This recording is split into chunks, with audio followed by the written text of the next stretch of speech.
when did we realize things would be different? You could sit here and say you realized it was going to be a different result between games 1 and 2 in the fact that Chris Paul didn't look himself. Yeah, he's banged up. You could say that it first dawned on you that things would be different when, LeBron and Anthony Davis had a terrific fourth quarter. Well, at least when they surpassed 31 combined points, which was their high watermark for game 1. And that happened right around halftime. So you could see it was maybe a different result, could be a different result. And then you could sit here and say, well, I'm kind of reserved, I'm kind of conservative. Not until they went on that 7-0 run with less than 3 minutes to go is when you realized it would be a different result, right? You could sit here and say all of that and be right. I mean, you would not be wrong in any of those regards. I'll just tell you, I knew it would be a totally different result in game 2 compared to game 1 when just 1 minute in the game, when Anthony Davis got an and one despite kicking Jae Crowder right in the nutsack. Can we say now? that on I Peacock? did say the word nutsack.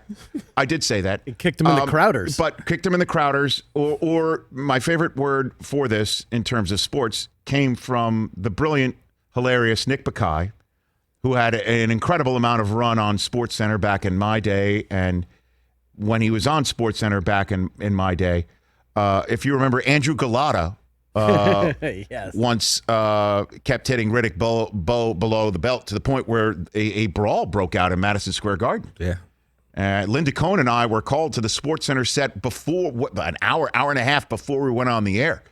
I went on the air that night. Linda and I went on the air as a SportsCenter special. We went on early. And I remember the Nick Bakay phrase that Galata kept hitting Riddick Bowe in the forbidden speed bag. And then I tripled down on that because we all, in the sports world can totally relate, and also in sports media feel for the player who's on the receiving end. But we all eventually make fun of it.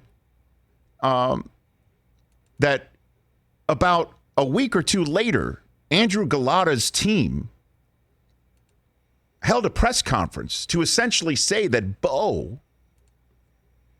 was faking it. Oh. And the reason why he was faking it is that they said he was wearing a cup protection, and they put that cup on a mannequin and hit the cup multiple times with a bat to show that you could not have a reaction like that wearing this protection. Okay. And I did a reader on that on SportsCenter and was able to get out the scripted line without cracking up. Well, that's boxing in a nutshell. Jeez. Wow.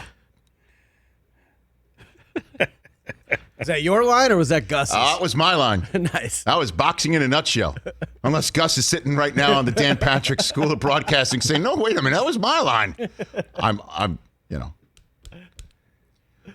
But I say all that to set up the fact that when Anthony Davis shoots and leg kicks out to try and draw contact, which is what shooters do in the NBA, and you're supposed to have that called against you if you purposefully do it. Right, exactly.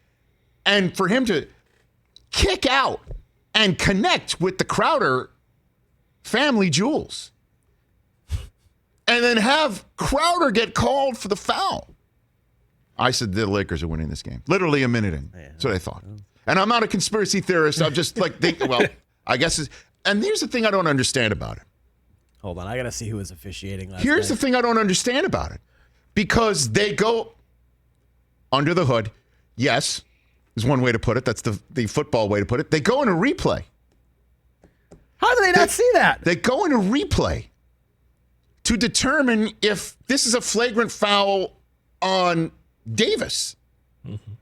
And essentially come out of replay and say, yeah, it's a flagrant foul on Davis, but Davis gets to shoot his free throws first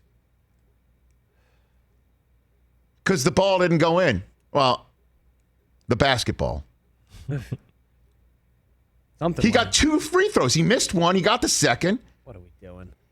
Crowder, that was his second personal foul, so he got in foul trouble. A minute into the game. Because of this. And again, for a few minutes, it wasn't the only trouble he appeared to be in. Right? Right. So, What are we doing? put it all together, and how come they can't use the common sense to say, all right, that's a flagrant foul, and remove the foul from Crowder? Because he did foul him. How? He's standing there. He fouled him on the shot, and then on the foul. I mean, they both committed fouls on the play. I don't know, man. Where did he touch Davis? He's so far away from him. Where did he touch him? I thought he hit his arm when he went up. I don't know. Oh, man. With what? Not with that. Then he kicked him Well, in the if you ding-ding. saw a foul, I didn't see one. I didn't. It wasn't there. And I tain't wrong. Oh, man. Yeah, I'm going there. I'm wearing orange. You're feeling good. I don't understand. How do you not go and just use the common sense? Hey, we're after further review. Our bad. And then here's the worst part about it. Hey, Crowder, collect yourself. Collect yourself. You have to shoot the free throws. So get your bearings. Yeah. It's all bearings these days. It's all ball And bearings. so It's all ball bearing, yeah. get your bearings, shoot your free throws, and then they can't take him out of the game with his 2 free throws without calling a timeout, because technically is no stoppage of play. And Crowder's got to be like, no stoppage of play. Did you not see me writhing on the ground? Because you look at the replay, he's standing straight up. He's basically like exposing himself to this activity.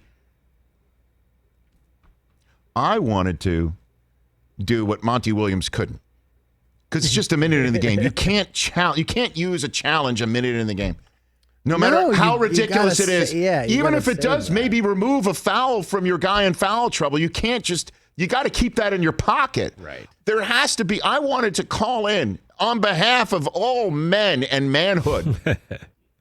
On behalf of this man's manhood, can we help him? Can we help him out? Can we keep him out of foul trouble at least? And even if he did hit him on the way up, don't you think that back in the day, a 15-yard penalty trumped a 5-yard penalty in the NFL, that this should do that too? Jae Crowder should get 1 free shot back. Dude, this is not a fraternity house. I mean, Hey, you watched all the way to the end. Thanks for that. Watch more right here.